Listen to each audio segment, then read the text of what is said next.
Saturday afternoon நான் இன்றைக்கி கொஞ்சம் ரொம்ப ஒர்க்காக இருக்கிறதுனால என்னால் எதுவும் குக் பண்ண முடியல. ரொம்ப வேலை இருந்தது. ஸோ அதனால் ரைஸ் மட்டும் வடிச்சிட்டு அதுக்கப்புறம் சித்தி வந்து பார்த்திங்கன்னா கிரேவியும் சைட் டிஷ்ஷும் கொடுத்துருந்தாங்க. அதை மட்டும் சாப்பிட்டேன். சிக்கன் கிரேவி கொடுத்துருந்தாங்க. Chicken gravy with boiled egg கொடுத்தாங்க. அப்புறமா வந்து பார்த்திங்கன்னா இந்த ஃபிஷ் கறி பார்த்திங்கன்னா இந்த ஒடிசா ஸ்டைலோடது சூப்பராக இருக்கும். அதுக்கப்புறம் சாப்பிட்டு முடிச்சுட்டு நான் கொஞ்சம் இந்த குழம்பு மிளகாத்தூள்லாம் இல்லை, அதை கொஞ்சம் வறுத்து எடுத்து அரைச்சிட்டு வரலாம் ஈவினிங்காக போயிட்டுன்னு சொல்லிட்டு சாப்பிட்டு முடித்தோடனே குழம்பு மிளகாத்தூள்லாம் வறுத்து எடுக்க ஆரம்பிச்சிட்டேன்.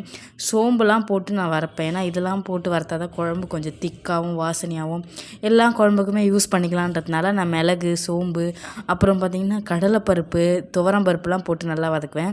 இந்த மாதிரிலாம் உங்கள் வீட்டில் என்ன மாதிரிலாம் போட்டு வதக்குவீங்க, என்ன எக்ஸ்ட்ரா சேர்ப்பீங்கன்றதை எனக்கு கொஞ்சம் சொல்லுங்கள். நான் இப்போ தான் 1 இயர் தான் ஆகுது கல்யாணம் ஆகின்றதுனால நான் இவ்வளோ தெரிஞ்ச அளவுக்கு எங்கள் அம்மா கிட்ட கேட்டு நான் பண்ணுவேன்.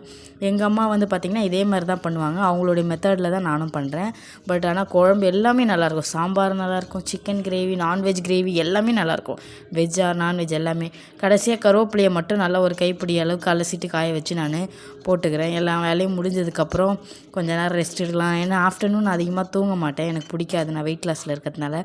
ஸோ அதனால் வந்து என்னுடைய எங்கள் வீட்டு குட்டி சேனல் கூட கொஞ்ச நேரம் ஃபன் பண்ணிவிட்டு பார்த்துட்டு அதுக்கப்புறமா போய் கொஞ்சம் நேரம் ரெஸ்ட் எடுத்துகிட்டு ஈவினிங்காக மிளகாத்தூள் அரைக்கலான்னு கிளம்பியாச்சு.